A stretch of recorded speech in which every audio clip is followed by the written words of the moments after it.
مم. ما هذا؟ كنت دايما بسأل نفسي، هل الزمن خط مستقيم ولا دايرة بنلف فيها كل ما نفتكر؟ Oh my god. كل تجربة ليها مخاطرة، بس لو نجحت التاريخ كله هيتغير.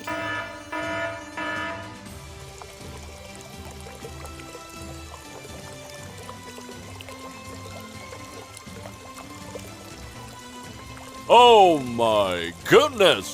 3, 2, 1. من أنت يا غريب الزمان؟ احفظ الكلام اللي هقوله لك ده. في آلاف ما تنهوش. بعد ما تفهم المعنى هتعرف إن الماضي مش انتهى.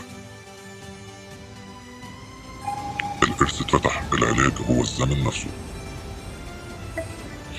يمكن الجبت مش اختفى، يمكن هو لسه جوه كل واحد نقطة دم فينا.